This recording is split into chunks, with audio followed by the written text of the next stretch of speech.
ସ୍ୱର୍ଗତ ଲାଖପଣ୍ଡା ଆଜି ମା ପାଖଦେବୀଙ୍କର ଏକାଦଶ କ୍ରିୟା କାର୍ଯ୍ୟ ଚାଲୁଅଛି। ତେଣୁ ସର୍ବପ୍ରଥମେ ମୁଁ ମାଙ୍କ ପାଦ ତଳେ ସ୍ୱର୍ଗତ ମାଙ୍କ ପାଦ ତଳେ କୋଟି କୋଟି ପ୍ରଣାମ ଜଣାଉଛି। ମୋ ମା କୌଣସି ଗୁଣରେ ମାନେ ଦେବୀଙ୍କ ଠାରୁ କମ୍ ନୁହେଁ। ଏ ବହୁତ ଦୁଃଖ କଷ୍ଟ ସହି ଆମ ପରିବାର ବର୍ଗକୁ ପ୍ରତିପୋଷଣ କରୁଛନ୍ତି, ଆମକୁ ଭଲ ମଣିଷ ହେବାର ପ୍ରେରଣା ଦେଇଛନ୍ତି ଏବଂ ତାଙ୍କରି ଆଶୀର୍ବାଦରୁ ଆମେ ଭଲ ମଣିଷ ବି ହେଇଛୁ ଏବଂ ସମାଜରେ ସ୍ୱତନ୍ତ୍ର ଭାବରେ ପରିଚିତ ଆମର ରହିଛି।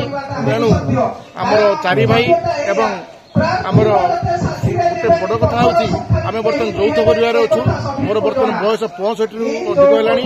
ତେଣୁ ଏତେ ବଡ଼ ପରିବାରକୁ ମୁଁ ଭଲ ଭାବେ ତ ମ୍ୟାନେଜ କରିପାରୁଛି, ଏଇଟା ହିଁ ବଡ଼ କଥା। ଯାହା ହେଉ ଆଜି ମୁଁ ମାଙ୍କ ସ୍ୱର୍ଗତ ମାଙ୍କ ପାଦ ତଳେ ମୁଁ କୋଟି କୋଟି ପ୍ରଣାମ ହେଉଛି।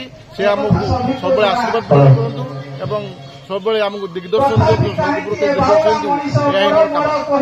ଜୀବନର ଶେଷେ ସବୁ ହୁଏ ନାହିଁ ଶେଷ, ଏ ଜୀବନର ଅଙ୍କ ମିଶାଣ ଫେଡ଼ାଣ ସ୍ମୃତି ଯାହା ଅବଶେଷ, ଏହି ସ୍ମୃତି ଯାହା ଅବଶେଷ, ଏହି ସ୍ମୃତି ଯାହା ଅବଶେଷ।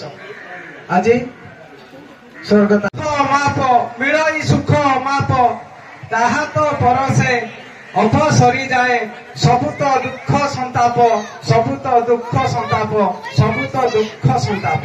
ଯୋଉ ସ୍ମୃତିର କଥା, ଯୋଉ ମାର କଥା କହୁଥିଲେ ହରମୋହନ ବାବୁ, ଆପଣ ମାନେ ବି ସେଇ ସ୍ମୃତି ଚାରଣ ଆଜି କରିବେ, ସମସ୍ତେ ତାଙ୍କ ବାବଦରେ କହିବେ।